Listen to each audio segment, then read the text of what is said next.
And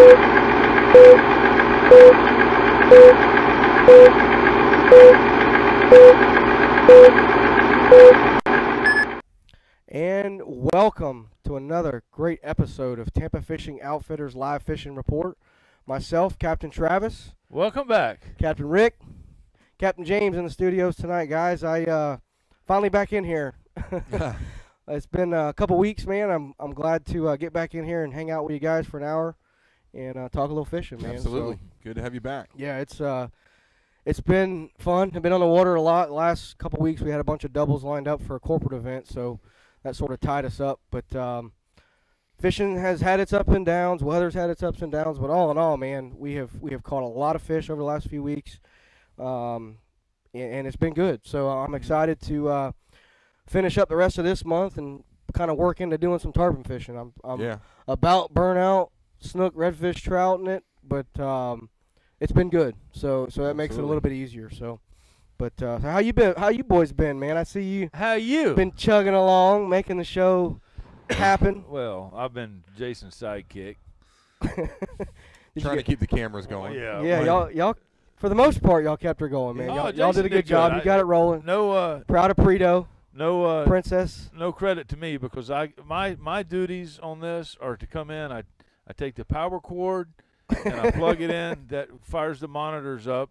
And the board's in the back, and then I take the blue line and I go all the way around the corner over there and I hook it. You got it down. I've seen you. Yeah. You got a system. What do I hook it into? What's the thing called? The Ethernet port. Internet. We hook it into the switch over there. I hook it into a port over there, and then I come He's back, our IT guy. IT and power. I put the camera up there and plug it in, and I lay everybody's mics out. I'm done. That's Game it, on. Setting the table. But Game on. It's important. Everybody's got a job, and that's my job. And Jason took care of all the technical stuff the last couple weeks. He did a good job. That's right. He did. Hats off. Hats off to the boy. So, but everybody knows their position and their duties, and that's mine, man. We like it. We like it. We like it. But, well, guys, like I said, it's good to be back. We're here for another hour. We're going to talk some fishing. I've got a ton to talk about. I can tell you all about what's been going on, especially on the South Shore Tampa Bay. But we'd love to hear what you guys have. If you've got any questions for us, I know the last couple shows may have been in and out, and maybe there were some questions that didn't pop up or get answered. So if you guys have got anything, go ahead and get them in, and we'll do our best to get them answered for you. But in the meantime, Rick, you fished this morning. I did.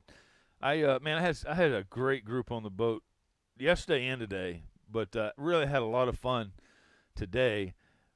Not that I didn't yesterday, but today was cool because the guys that I had on the boat, I've never met them, but we have so many mutual friends. Isn't that funny? That's that 6 degree separation or whatever it is, man. I mean, not just one or two. I mean, there was like 5 people that I knew well. That they knew well. Were they local or from somewhere? Local. They're local. Yeah. But still, you would think the 5 or 6 guys that I know, I may have heard about these guys before, but they knew Tiger. Well, y'all ain't gonna know any of the other ones, but they knew Tiger, and he actually has 4 more people. I got 4 more people. They knew Oscar. They knew Fred.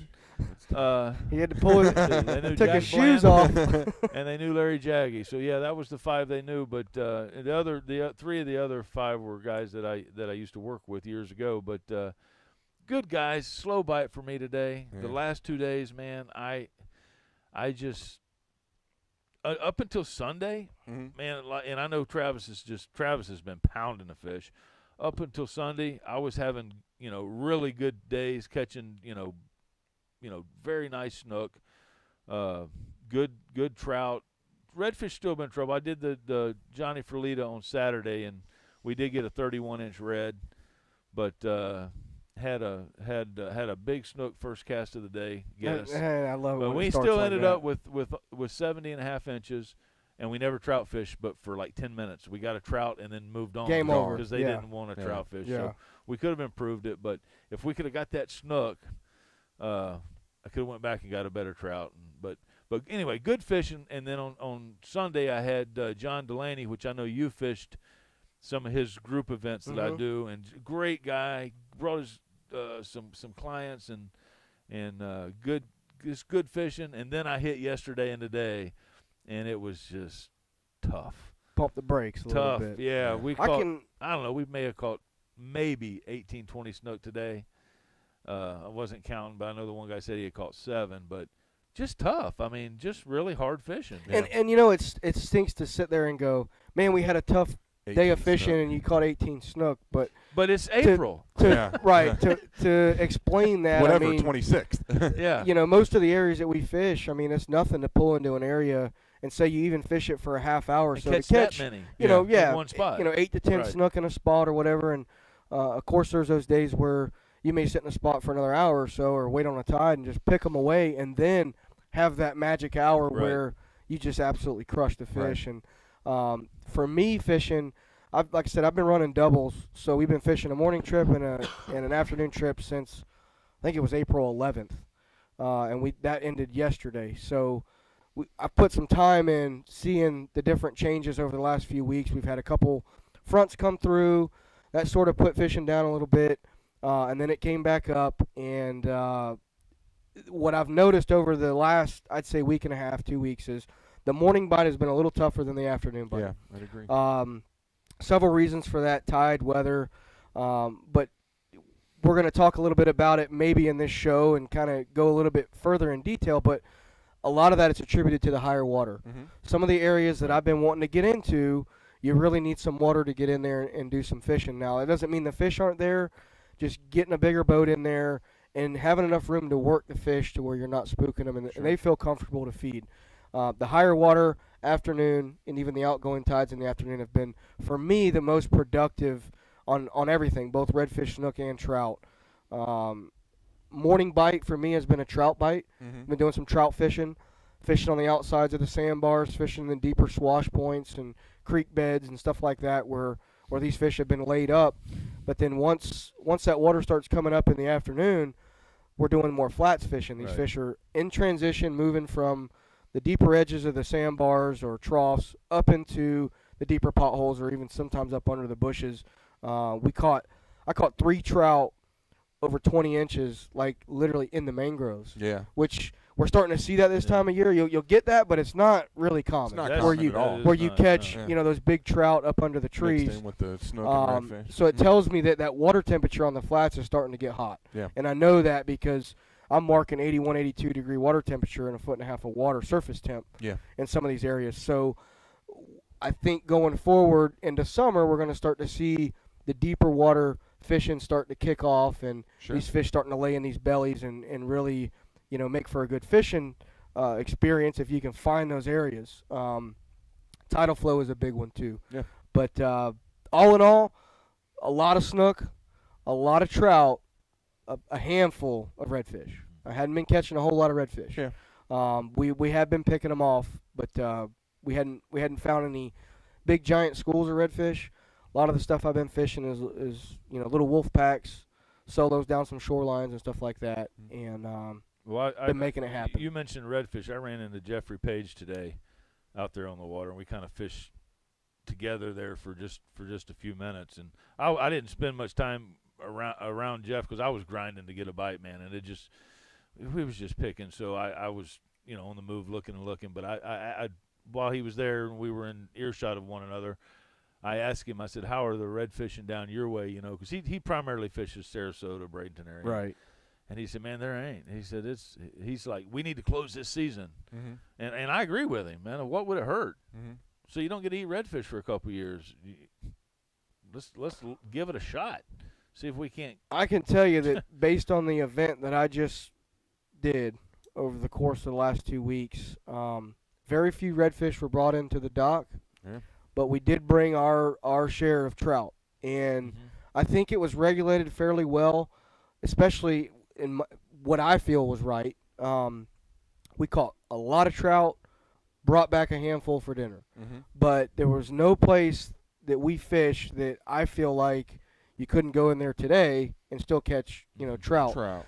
But the big trout bite, 20 to 26 inch trout have showed up. We've been catching a lot of big trout. We had one day where we released, I want to say it was 5 trout over 22 inches. Those all went back. And I preach that because that's our baby makers. Yeah. Those are the ones that need to go back. If you're fishing in an area and you catch 2 trout and both of them trout are over 22, 20 inches, 23 inches, let them go. Let them go.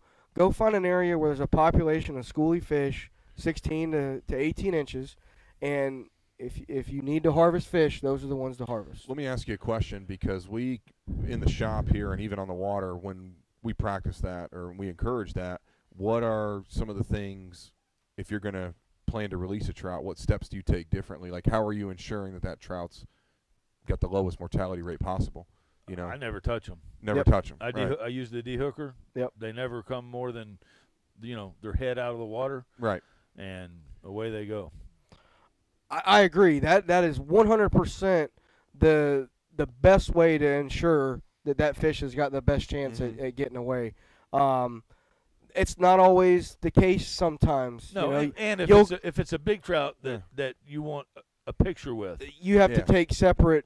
Handle them with wet hands. Wet hands. Right. I net them. Handle them with wet hands. A lot of times, especially if it's a young one, I'll put the Boca on them and make sure they belly cradle. Yeah. And I don't know if it's that important with a trout like it is a snook, but what's it going to hurt? Right. And make sure extra care. Make sure their hands are wet, and then just be gentle. There's one thing that I think, and I've got several pictures. I've got a lot of photos that I plan on posting up over the next couple weeks. We got a lot of great photos of the last trips this month, but and then we got a lot of big trout pictures. And when you catch 23, 24, 25-inch trout, that's a trophy fish, Sure. especially in our area. You go over to the West Coast, that's a medium-sized trout. I mean, they're getting 30 inches over there. That's the one that you start calling people about. But in our area, anything right now over 22, 23 inches is a solid fish. Very good. And for me personally, I would recommend letting it go, releasing that fish. But don't short yourself. Go ahead and get you a nice photo of it, like you said. I like what I was doing was we'd bring the fish up to the boat for these bigger trout, and I would always have the customer reach down and pick it up. That way, it's handled the least. I'd never let them put their hands in their gills.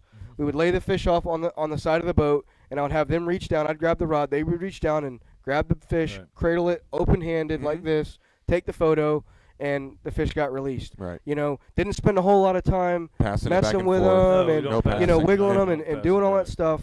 But just limit handling the fish as much as you can. If you've already got a picture of a nice trout and you caught another one that's 20 inches, you don't have to take a picture of every single one of them. Go ahead and dehook that fish, let it go, and like I said, if you're going to harvest some fish, do it with the 17, 18-inch fich. There's been a handful of those around. I've had a couple clients here lately, and I haven't caught no real big trout. I haven't caught any 26, 27-inch trout this year, this whole spring. But I have caught some, 24s and 25s, and I had the other day we had one. It was probably 23 and a half, 24, and I'm just about to start giving my spiel on why we need to let this fish go, and one of the guys on the boat says, "Man, let's get that thing in here, but we need to let that fish go." That's perfect. Really? And I'm like, good for you. Music man. to your ears. Yeah, good for you. I didn't even have to say nothing. He goes, "Let's get that in here. I want to get a picture of that." But he goes, "That fish needs to go back in. That's a good fish." Yeah. And I was like, "Man, good for you. I respect that. That's good karma." I'm actually seeing, I don't know, I would say in like the last 3 weeks, more of the people that are booking with me proactively say they're about catch and release. So I don't know if you guys see the same pattern or what your ratio is. You guys have been doing a lot longer than I have, but most of mine when I started wanted that harvest. Probably see a little more than that, but it just seems like not so much here in the last couple weeks. But I just had some guys that fish with me pretty regular that went back north for the winter, and dude, they are meat hunters. Sure, they are meat hunters. Well, they've been hibernating in the cold up there, and it's a different fishery, Yeah. People don't realize sometimes walleye, the difference between sport fishing and quote unquote meat fishing. The whole sport fishing arena is a lot different than going out to kill fish to bring home and harvest and eat and fill the freezer. You know what I mean? And I think the more that we propose that and sort of educate people, I mean, granted, you draw a fine line there being a charter captain because it's all about what the customer's expectations are when they book your trip.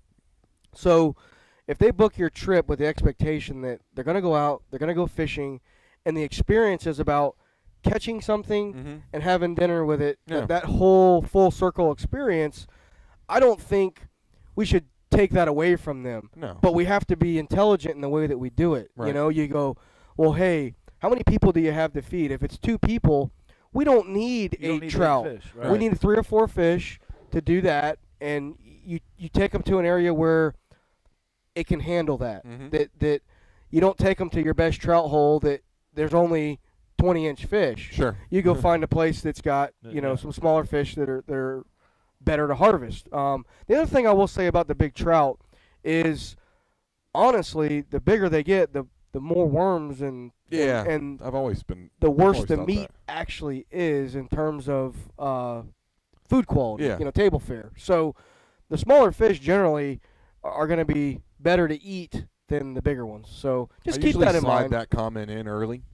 That 16 to 18-inch trout we want that. Right. We'll get us a 20 or 22 or whatever, but I'll slide that in early so that when we get that big girl, Even Lloyd, my meat hunter, and anybody, for 14 years of doing this, Lloyd wants meat more than anybody I've ever had on my boat. Lloyd the meat But hunter. even Lloyd has gotten to the point where when he sees a Rick big trout the meat come man. in, he's like, "Yeah, we need to let that one go." Yeah.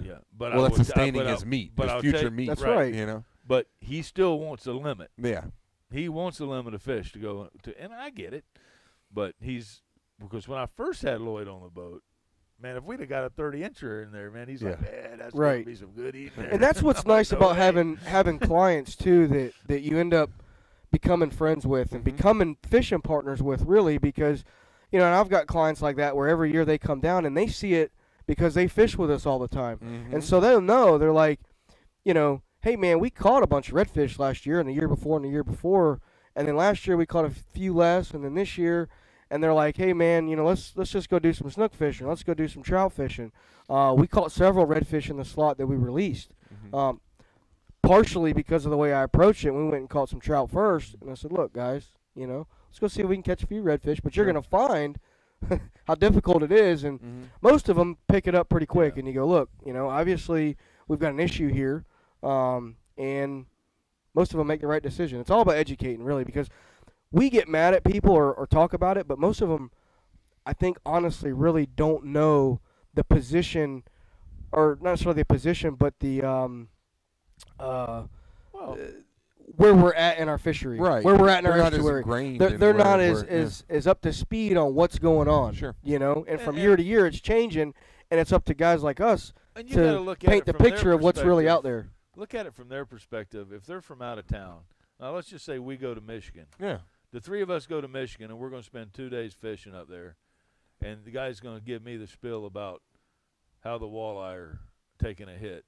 Dude, I'm going to tell you right now, I'm not caring a whole lot about your walleye. Right. I want walleye one night for dinner. Right. So you put me on some walleye. Walleye's pretty damn good. It's good, but you see my point.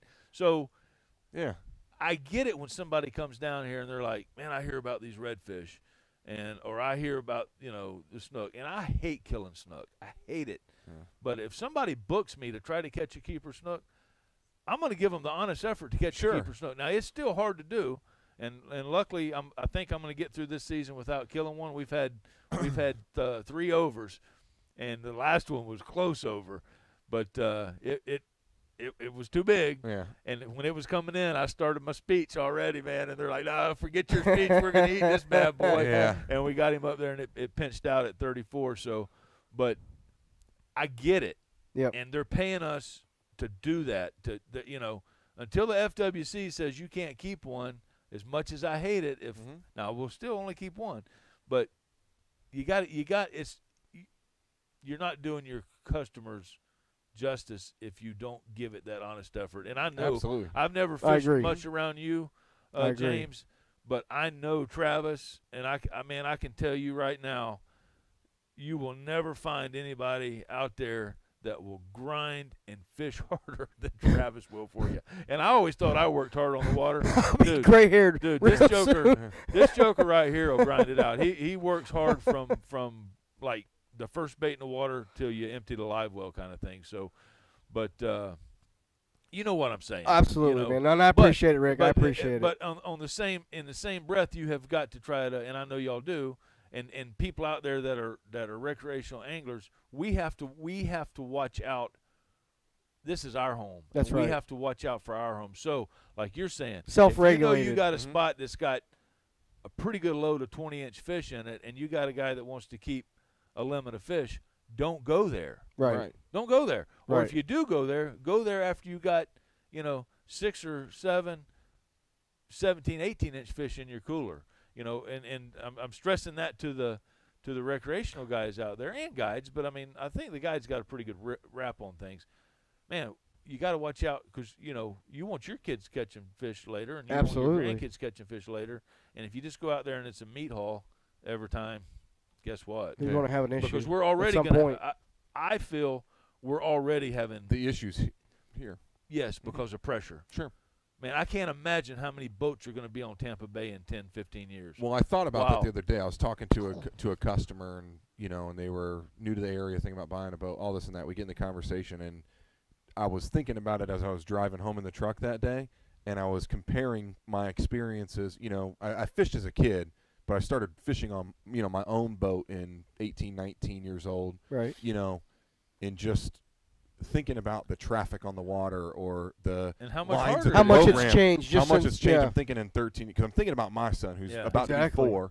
So I'm thinking when he's 18, I just started thinking about that. I'm like, how different is it really going to be? Oh yeah. Compared to, I'm in my mid 30s now compared to when I was 19, 20 years old. Oh. How different it already is, and Well, I can only imagine anybody else who's been doing it longer. You guys catch sea bass on occasion. Mm-hmm. 1981, 1980, you could go out. I'm talking any day and fill a 48-quart cooler full of sea bass with a dozen shrimp in 4 hours. Yeah. Because all you had to do is catch one, then you could cut him and use him for bait. So if you took, my dad would take a dozen shrimp, and he would use the shrimp until the shrimp were gone. Then he would fillet a sea bass and use strips and pieces of meat on the sea bass. We never came home with less than 40 sea bass, and we could have caught probably 140. Try to find that now in Tampa Bay. Yeah. Well, hey, if y'all wonder where the sea bass went, Lamar Liles. hey, the Liles cooler, man. There you go. That's where they were at, boys. If you were looking for them in 1982, but I'm going to tell you right now, they were gone. Anybody could have done that then. Yes. Took you 1 year to wipe them out, boys. We started in 1980, and by 1982, they were gone. They were gone. But they were gone. The spring of '82. My point is, it's I don't think a that rock was song. I don't think that was over pressure that took the sea bass. Right. Things change. Sure. Years ago, there was a lot of triple tail got caught in Tampa Bay, and then it kind of did like this. Now we're seeing the triple tail come back. Yeah. Seeing a lot more triple tail now than we did 15 years ago. So. Yeah. Anyway. Well, look here, Seabass. We're going to take a little break, pay a few bills, and when we get back, we're going to be talking some more fishing right here on Tampa Fishing Outfitters Live Fishing Report. We'll be right back, guys. Hang tight.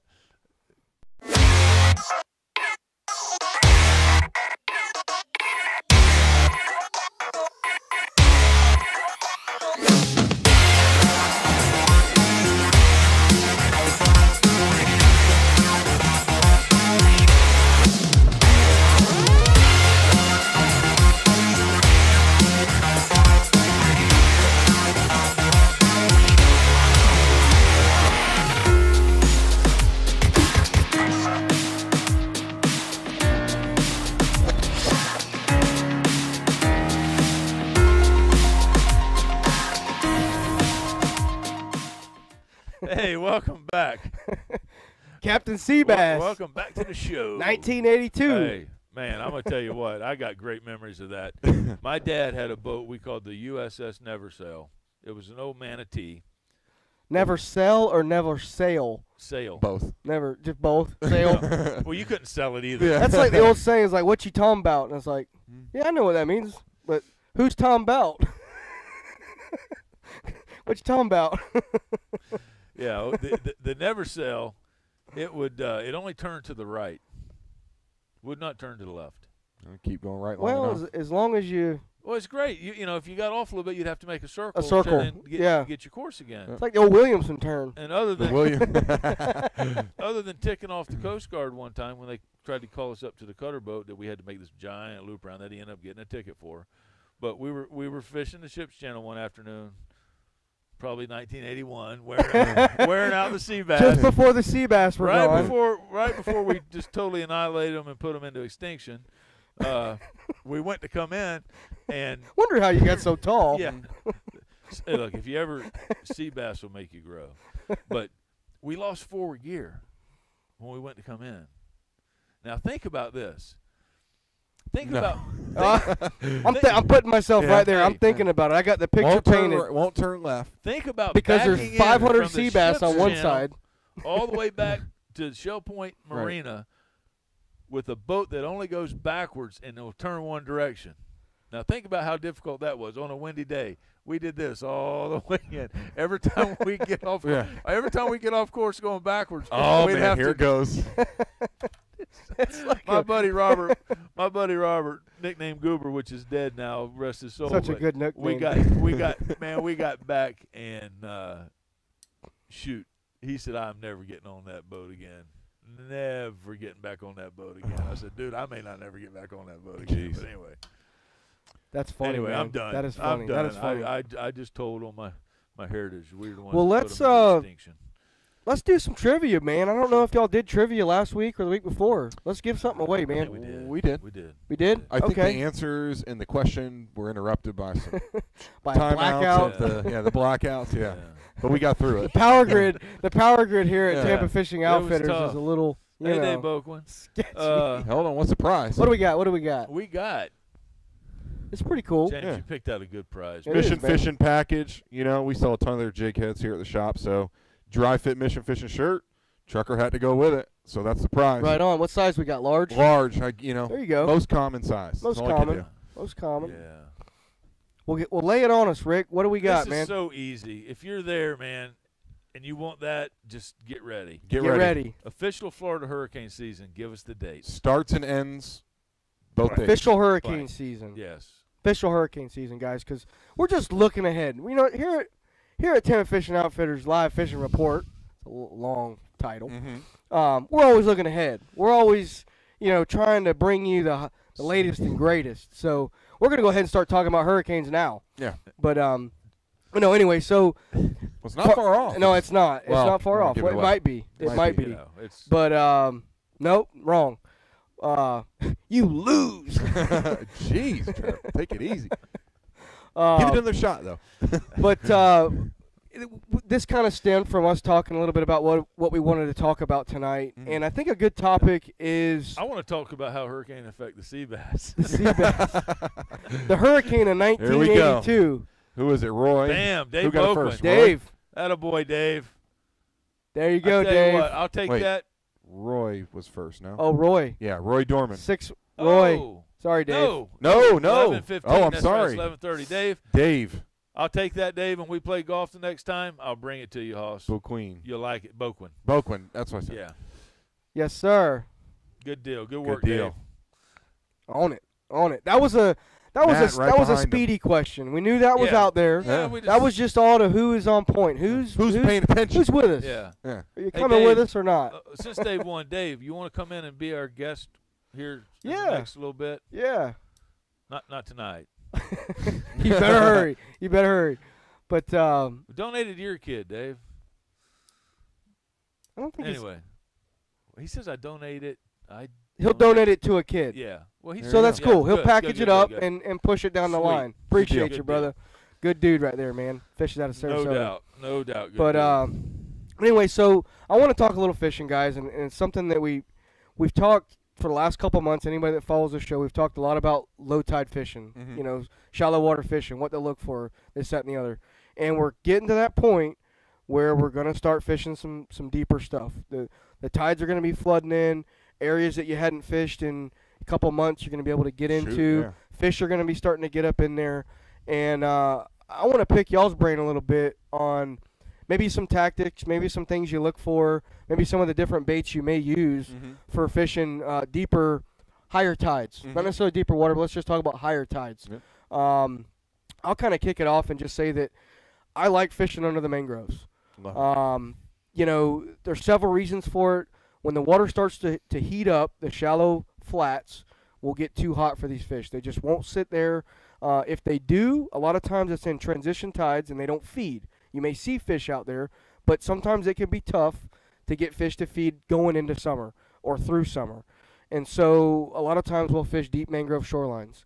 A lot of times it's literally if you're not under the trees, you're not catching fish. Sure. If you ain't rubbing, you ain't racing. And I've pulled it, and if you ain't rubbing, you ain't racing. And I've pulled into areas that I've literally watched guys fish for 5, 10, 20, 30 minutes, and I'm kind of fishing my way around. And I'll pull into an area and catch a few fish right off the bat, knowing that they weren't fishing it the way I was going to fish it. Having it, yeah. They weren't getting those baits you weren't gonna tell nobody. up under the trees. That's the big secret. There's a lot more secrets to it. No, but About that Rick was, not getting. That was me you followed in. That was you? You said you weren't going to say nothing. Well, I was fishing out a little bit because I was thinking there might be some sea bass running along the edge. There ain't. There ain't. They're not there. They're gone. No, but you're exactly right. Spring of '83. You're exactly right. Sometimes around the bushes, I mean, a foot can it make makes a difference. It makes the difference. World, so. And one thing that I tell people, especially January, February, I get a lot of travelers, you know, coming through, and then through that little spring break rush. And I've got a lot of clients that come in, and they do other things around Tampa Bay. And one of the things that I always recommend them to do is to go to the Florida Aquarium. And there's one specific reason why I tell them to go there, and it's to go there and look at the snook and redfish exhibit. And the reason why I do that is, especially if they're going to fish with me, I try to get them there first. Sure. Because when you go to that exhibit, there's 40-inch redfish, 35-inch redfish, in 1.5 feet of water with inside nothing but mangroves. And I try to sort of paint the picture, or it lets people visually see what these fish will do, what they will feel comfortable in, type of water, type of environment. And I really feel like it enables them to get a better grasp when you tell them, hey, fish up under those trees. There's water up under there. That's where those fish are actually at. And so I think it's a good way for people that don't understand mangroves and our style of fishing to be able to see what's going on when they're pitching a bait up under there and what they could potentially catch. Because especially in the Cockroach Bay area and even a little bit south of that, those deeper edges, those deeper shorelines, there's some big fish under there. You're going to hook them. There's a whole other show we can do on how to get them out. How to get them out. That's a series of shows. And so I'll pass that on to you and just say that here as of late, going into the next few months, I'm going to be doing a lot more fishing up under the trees on these higher tides. I'm going to be focusing on those areas on the higher tides to go fish them and leave them alone on the lower tides and be fishing out on the sandbars, bars, you know, troughs, edges, things like that. Right. So that's where I'd put it, and then I'll kind of throw that over to you, James. Yeah, I mean, I think I brought it up the last time I was on with you guys that's what we were looking forward to most. That's my favorite style of fishing, too. I enjoy it a lot. I like the fish gives us that indication they're there. I hear the pop, I see it, or the boil or whatever it is, and trying to get a bait back in there. So that's a thrill for me. Yeah. We've actually been doing that a little bit this week. I did that Tuesday. Actually stopped by Cockroach and did it there, and don't do it there. Yeah, it was good. Yeah. And then I did it up north too. So I mean, we're in that time. You need to stay up here. Sorry guys, had to make a stop. But yeah, I mean it's challenging and it's also exciting. And I've seen some clients the last couple of days, like the thrill of getting that fish from under that. You know, you see the branches moving, all that. It's just exciting. You know, so not only do I enjoy it, but I've had a good time putting people on it. You are. We're already there. I look at that mark like the 2.0 mark. I mean, and, you know, I grew up fishing Cockroach and Joe's and Sarasota.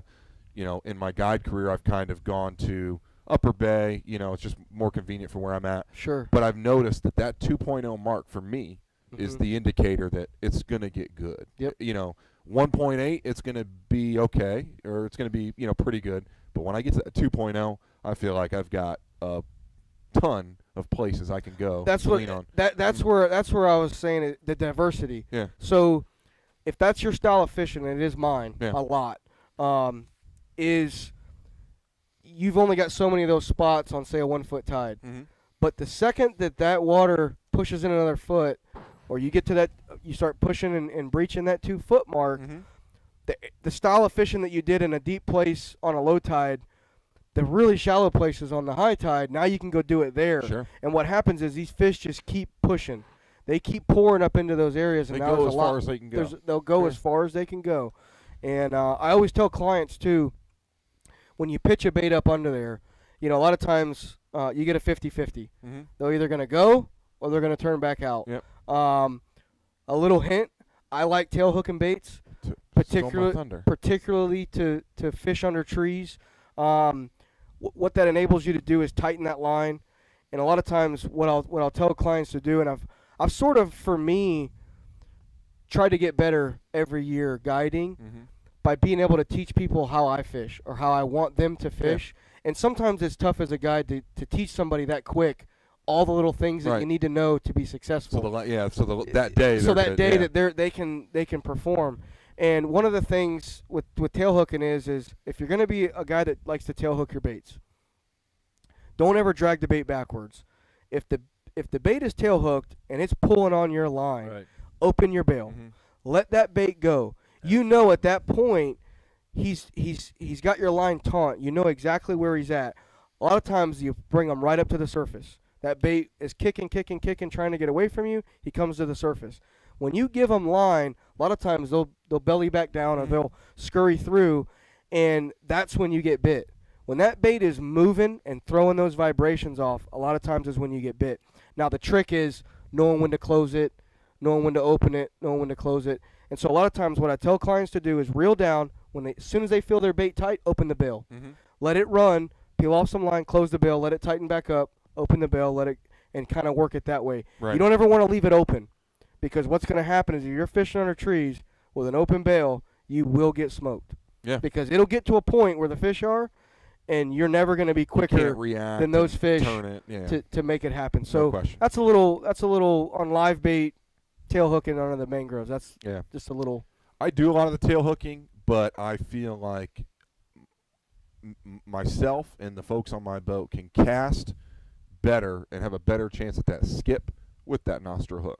If you're skipping. So what I've learned and what I try to tell them to do in place of the tail hook, I resort to the tail hook if I need to, because you can almost drive them. I call them driving a bait. You literally drive them. But if I've got to get really deep or there's a small window to get in that you've got to hit a chute, I like that I like that nostril hook because you get the better skip. So what I've told them to do is, I see it all the time, is they close the bail prematurely. Like as soon as that cast is done, you close the bail and that bait gets pulled 3 feet out or whatever it is, because it tightens the line. Yep. So what I always tell them to do, and if you're somebody who likes the nostril hook, something that can help you is make that skip cast, and before you close the bail, let out some line. Now usually just lift the rod, let the line come off, give it like an extra 3-4 feet of line so that you don't change the direction of that bait and pull it out. That's right. Yep. And it can be frustrating, man. I mean, if you're live bait, casting. I'm gonna make a post. I'm gonna make a post because I took a funny picture the other night, and you got it right on there too, David. I was going with a cut tail. We've got a lot of horse minnows around. Yeah. I've been catching a lot of fish on a lot of big baits, and anybody that knows me and has fished with me knows I'm a tail cutting freak. Yeah. I cleaned out my Van Staal pliers the other night, and I had them on I got home from my trip, and I was out on the porch, and I was oiling my stuff up and kind of getting everything cleaned up. And I put my pliers back in my case, or in the leather holster. And I noticed, I'm like, man, they're sticking out like a lot further than they used to. I kind of took a flashlight, and I looked down in there. And, dude, like there was like at least 2 inches of tails, all perfectly little flat tails. Because I don't cut them to bleed. Right. You just cut the tail off, just to the meat. And so I looked in there, and I'm rolling, so I'm just constantly putting my pliers back, and I clip them with my pliers, and then I pitch the bait out for them, or they toss it. But I got like a stack of tails in my my pliers holder. I took a picture of it. Jeez. But just to let you know, I mean, like that's probably one of my favorite things. Yeah. Tail hook, tail cut, big bait That up bait under will the cast trees. and skip right there. And the reason for that is, you're not always going to be able to keep them in the strike zone. And with any style of fishing, the key to it is keeping a bait in the strike zone, where the fish want to feed, where they're the most active, where you're going to get bit. The matter of 2 to 3 feet in one direction may change your day completely. And especially with bigger baits fishing up under the trees, if you cut the tail, they do a little donut in there. Once you get them where you want them, they can't get too far out, Right, and so just a few hints. But I've got my own preference, but let me ask you two guys. So this time of year, we get this where there's limited room to get under those bushes. Where are you trying to put the chum? So if somebody's out there watching who maybe doesn't know, are you throwing it out front? Are you throwing it all the way in? What's your approach when you go up there with the chum? Everywhere. Are you trying to pull the fish out, or are you just trying to feed them back where they're at? In the top of the tree. Yeah. And then I put a Really? line out front. Absolutely. Okay. Yep. To me, I kind of look at it as generally what I'll do is, like, if I pull into an area now, just in the last 2 years, live bait chumming the appeal of it has really gone down. And I think that's the fish telling us back. I'm not saying that I'll go out there and chumheavy.com or whatever all day long. Yeah. But the appeal to the fish. But the appeal to the fish, they're starting to really turn off away from it, and I know that because I've pulled into areas and almost tested it and go, all right, guys, let's flip out some baits first. I'll fish it one day, flip out baits first, catch 3 or 4 fish. They sort of turn off a little bit, throw a little bit of chum, pop, pop, pop, catch a few more, blah, blah, blah. Go back to that spot, say 3 or 4 days later, pull in there, throw a bat of chum, catch 1 fish. Couple of them they pop off right off the bat. And so I think that more and more and more anglers are chumming areas that the fish themselves aren't quite as excited when that type of scenario happens. And later in the spring, we've been, and it always happens in later spring. But I think this year in particular, I think it's worse than last year, and so on and so forth. And I think the abundance of bait, the abundance of anglers using live bait, and the abundance of anglers chumming affects our area. Now, I speak of Cockroach Bay, which in the South Shore of Tampa Bay, there's areas where you go where there's not a lot of pressure, and it's a totally different experience. But the fish in the South Shore, say from Port Manatee up to Cockroach Bay, get chum thrown at them every single day if somebody's out there fishing. The miracle of raining baits down when they're in the bushes is not a miracle to me. Right, and so true. Single baiting fish isn't a bad thing to do this time of year. Yeah. Sometimes you can actually catch more fish by single baiting fish, especially bigger fish. Snook in particular.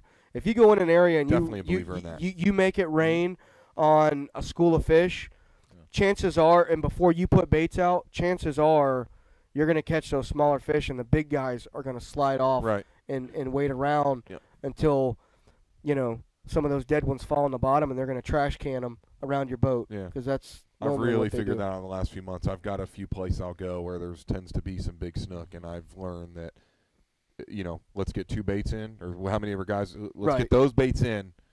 I'm going to give it 5 minutes before I do anything, because I've seen it happen where that's when they eat. That's I just grew up doing that. Yeah. Didn't we talk about that here a while back? About are you a pre-chummer? Pre-chummer, yeah. Post-chummer, yeah. I'm definitely a post-chummer, and well, that's because sea bassing. Well, yeah. You don't. Sea bass, it's chum in the 80s. Sea bass in the 80s, early 80s. Where you came from, early 80s. Rick. We had them extinct by 82, 83. So. No, the reason I ask a question about the chum is I've got at times I mess around with that. I say if I got a lot of confidence in the spot and it's a really high tide, I will try to not feed them all the way in so that they don't get all the way comfortable. Sure. And try that first bat, try to keep it 4 or 5 feet out in front of the trees. So they come out. Yeah. Yep. So come out. I'll work my way in. Yeah. And then if they don't, I'll say, all right, guys, here's your bat. Yep. Here's your bat. And you'll hear them 10 feet in the trees. 10 branches on the way down. Ding, ding, ding, That's ding, right. like But I do try to bring them out a little bit, at first. I've seen it happen. I've seen it happen where that feed doesn't happen under the trees, where they will come out and we get them off the bushes. Makes everyone's life easier on the boat. Sure. For sure. And I also get more numbers that way, and that's because it's easier to catch them. But it seems like once 1 or 2 get going out there, they bring the pack. Everybody wants to get in the mix. Yeah. So that's why I asked that question. But a lot of times it doesn't work, and then you end up throwing that second bat in there. And, well, and here's it depends. And this is going, and it's a good point you make. And I didn't mean to interrupt you, Rick, but this is where we're going into this higher tide stuff, and you're going to be seeing this happen more and more as we fall into summer with these high tides. I was just going to say, you don't know, you may be the fifth boat there, right? And have pushed those fish and to a point. The first 4 boats have done what you did. And those fish have seen 150 baits today. Yep. No, I agree completely. I mean, I see the traffic. We got some community holes that I guarantee you, on the mouth of the river and at the Little Manatee River, those fish, they see 500 baits on a weekend. Well, when I pull in to fish those areas, I just hope that the fish that were there yesterday, something crazy happened and they moved off and a new set or a new pack moved in. Some tide swing moved some fish over and some new guys rolled in. And you'll find that too. Because I've fished areas and you go, man, a week ago all these fish had red sores on their lips from being caught. And now the first 10 fish we caught ain't got nothing going on, you know. So it just depends. And the moral of the story is that we're getting into these higher tides. They're coming. Not necessarily today, tomorrow, but we do have a full moon coming. We're going to see some higher tides come towards the weekend. I think full moon's on Sunday. So I'm looking forward to fishing those afternoons. I'm going to fish at higher water and fish the water out. I really like fishing those outgoing tides. You're going to see that falls into play with tarpon fishing. That falls into play with, some of these bigger schools of redfish, hopefully. Get on the outside of the bars and feed and stack up. A lot of these fish that we've been fishing singles on the bars. The flip side to a high tide is you normally get a pretty good they rush low tide. So it's all coming and should make for some great fishing. The water's going to warm up a little bit, and that's actually going to be our next topic right after the break. We're going to take one more break, and we're going to talk a little bit about cleanse oil and hot water fishing, which is something you were mentioning. So, guys, stick with us. We got one more little break. We're going to take a minute off, and when we get back, we'll be talking more fishing. You're watching Tampa Fishing Outfitters Live Fishing Report. We'll be right back. Hey, are you?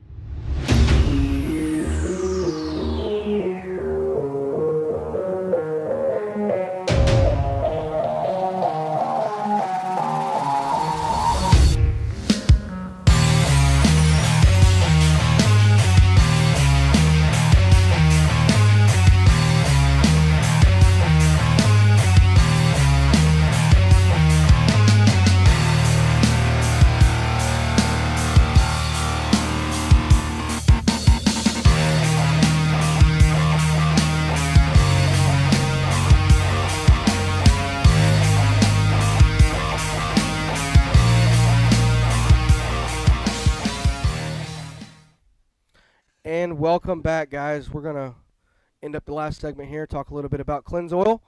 Myself, Captain Travis Yaeckel in the studios. Been out a couple weeks doing some fishing, getting sunburnt, putting some people on some slime. Yeah, you've been calling the reliever here lately. Slimy fives. Yeah, man. Put the reliever in. Captain James Beers, always a pleasure having you on the show.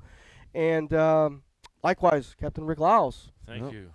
He's a staple. Thank you very much. Sea bass. Captain Sea Bass. My dad. Yeah. It was my dad, not me. Sure. The boat could only turn right because you had the fish box on the right side of the boat. 400 pounds of sea it had bass. A 55 Chrysler on it that was as big as a Volkswagen. Yeah. And it had the old cable steering that I don't know if the cables had been worked on and they just wouldn't stretch far enough to go left. I don't know. But it would only go to the right. So, too funny, man. Anyway, Too funny. Yeah, well, let's talk a little bit about what you got here in front of you, Rick. I know that you had some nice folks out on the boat with you this morning. I had Chris from Cleanse Oil on the boat today. Nice. And you know Chris? Yeah, he's a good dude. He comes in here a lot. Real good guy. And he brought me a little care package. And I meant to bring the care package, but since I didn't, you guys had all this here. But this is some pretty good stuff, and I've kind of been toying around with it since this afternoon. But what I got here. What have you been doing with it, Rick? Well, it's got a very. I mean, it's almost got like pleasant an orange smell to it. It's not like real thick, but it's you got the spray, and then you got if you want to. honestly, when he give it to me, What do you call that? A squirt? this squirt, got a spray, a squirt, and then a dabber. A dabber. And That's the official names. Yeah. If you go to the website, yeah, but hang on. let me look Actually, for the best. look for the But, squirter, the when- dabber, or the Yeah. sprayer. when he give it to me, I wasn't thinking fishing stuff. I was thinking guns. Guns, Right. trailer parts for me, All right, how do you get ball this? There we joints. go. See, that's got the little dabber on it. And you That's just kind nothing. That's a sample one. You should see the one we sell, the dabber on it. It's a fine, it's almost syringe-like. And if you're going to be somebody who wants to work on your reels at all Right. or use a some type of corrosion inhibitor or whatever, the one they make, it's like $5 and you get a nice size bottle. Like mine, I'm on a year and a half with the same bottle, but it's got the small, tiny metal applicator like a syringe. You can get any part of anything. Right. I mean, you got a specific spot on a reel you want to hit, Yeah. or you want to hit like that main shaft on it, get down to a gear. It does it all. well, I It- put Rick. some on my scissors yeah. after they left. Ball joints, main Yep. shaft, right on down, Your man. Van Stalls could use some of this stuff. I guarantee it. It'll kind of deflect tails. Yeah. But something he give me also, and I didn't see it down here in the store, but they're like they come in a like baby wipes. Yep. But it's obviously not a baby wipe. Yep. It's That'd it's be the- great for duck hunting. Wipe the guns down or whatever, yeah, right? Absolutely. Absolutely. That Yeah. but anyway, so it's great for fishing. It's got all kinds of But no, things you can use. and I sprayed don't on want to your put battery post. anybody on the spot, but that's our robot. Welcome to the show. Welcome to the show. Okay, we will. Thank you. Now there's several products on the market. I mean, you see like Corrosion X, you Mhm. see the Max Q or Q Max. Mhm. And I'm not trying to do a comparison. We're not sponsored by any one of these companies, but I know that you are pretty familiar with most of those because Mhm. a lot of those are for different things and you're sold in the store. But what makes this product unique from some of the other products? It's really about I don't know the term, but it's durability when you apply it to something. You know, like it's almost not water soluble. Okay. I will say that's a product I've seen. I know Jeremy Himes is a big supporter of this. He applies it to his entire combo. So his rod, his reel, his line, he hits the whole thing. Does he douse it? No, but it's part of his daily Right. maintenance after a trip.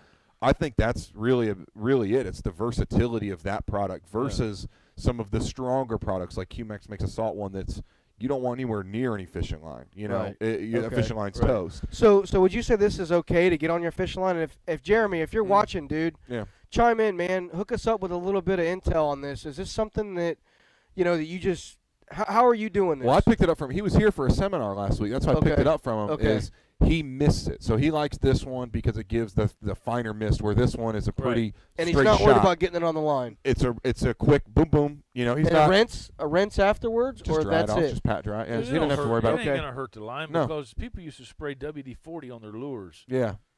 Oh, that's another trick he said is. Bass will eat them up. So he Well, takes that's his tackle different. box. You're going to see Yeah. this guy's tackle box system, Jeremy Himes. It's huge. I mean, the amount of plug trays this guy has, it'll make Kevin Van Dam look like a rookie. I mean, he's loaded to the gills, and he hits the inside of it to Right. keep all the trebles and everything. He said it works like a charm. Yeah. So I would say it's versatility. It's locally made, but the results you get with it, I trust it. I mean, we've got samples here, so I use it all Sure. the time on Sure. people's reels. Graham Taylor was in to get some tarpon line today. Opened it up, saw he's already got corrosion around the main shaft. I was like, dude, let me just hit this with cleanse oil. He's like, all right. You just watch it dissolve right away. It's So a it's good a cleaner as well as a lubricator. Mhm. Well, Or, it must cleans be- and lubricates. Yeah. So It must yeah, be pretty cleans, good protects, because lubricates, and prevents rust. He said So their business this year is already doubled Mhm. where they were at last year by April. Yeah. Is what. So it's obviously. Let me working. say this, and I guess it's the best kudos you can give somebody. Everybody who comes in the store and buys it comes back and buys more. There you go. Or buys the additional product for it. Hey, I used this on my reels. What can I use on my boat? right. Yeah. But yeah, I've used it. I sprayed the whole bilge out, where every fitting I've got, because my power pole pumps are in there. So every fitting there that gets seen, do it. I Nice. put on everything. Well, cool, It man. doesn't smell bad. We'll have to get Smells good. It Chris does in here, smell like Yeah. oranges our something. representative from Cleansville, to come in and Yeah, talk to us and give us absolutely. the inside, man. We'll Sure. have to do some drilling And down he'd do it, deeper. too, I Let you guarantee guys it. ask Yeah. questions and see He's if in our we shop can all the get you time. the answers. So, Anyhow, guys, we're about out of time. We got a few more minutes left We got for the 2.5 show. minutes. When's your first And, tarpon trip this year? Week and a half. Week and a half. Yep. 15th I'm gonna for be me, out May 15th. doing some tarpon fishing. I'm a late tarpon guy. Me too. So He is late. I like to see that. I'll tarpon fish. You know, I'll start booking tarpon trips middle of May. Yeah. That's when I feel comfortable. Because I don't get out past the bridge a whole bunch Yeah. to be able to really know other than phone fishing. And I'm just not a phone fisherman. Anybody knows me. I like seeing stuff with my own two eyes Yep. before Yeah. I tell my So you're not a clients what Facebook we're gonna do. fisherman? So Facebook fisherman, nah, not really, because Alright. Did you say 15? that's not Yeah. the way I roll. But I will say that I stack my tarpon trips from July to August. Me too. I It's like really that. when I like fishing. Most people are burnt out. Post-spawn fish that are getting ready to move back up to the north part of the bay and pick that transition point. I like the glass minnows, stuff like that. The way I fish. I don't have the thing on there, but I got them right here. So Safe one. so anyway, that's when I'm going to start tarpon fishing. Cool. But there is some fish around. Some guys Yeah, are catching I know. tarpon. There's some pods of fish. I happy asked you that fish. question last year, kind of when I was early in my guiding phase. I'm still early by all stretch, but you said, yeah, mid-May. I don't really like to go before mid-May. Yeah. My phone's blowing up this year, and they're like, when can we do tarp? I was like, anything after May That's 15th. right, man. And then I started getting phone calls. I'm like, well, hang on, let me check the time. Yeah. but Well, It's I stuck to it. I was like, May 15th, no sooner. you'll be solid, Yeah. dude. You'll be Well, solid. that's when the crabs should be flushing by then too. Yeah. I've already seen past crabs. I've been catching them on my net, Yeah. and we were fishing. We were fishing an outgoing tide south, snotgrass. Watch out for that stuff. But seen some past crabs flowing Yeah. already. Little small Me ones too. though. Not anything It's all right. decent size yet, but they started flowing. Yeah. So it won't be long, guys, and poon will be on the Yeah. mind. I was out So- there. I said there was a few times this week I said I wish I brought the big rod. Yeah, Yeah. they're around. They're around. Well, let's We go saw a eat. guy fly one Let's go eat. right Let's go next to eat. us trout fishing. But Cool. I'm hungry. guys, we appreciate the hour you hanging with us. Yes, appreciate And your time. we'll be back next week, same place, same time. Yep. Tampa Fishing Outfitters Live Fishing Report. Myself, Captain Travis Yaeckel, Captain James Beers, Captain Rick Lyles. Out. Appreciate you, boys. We'll see you next week, guys. Catch See them ya. up.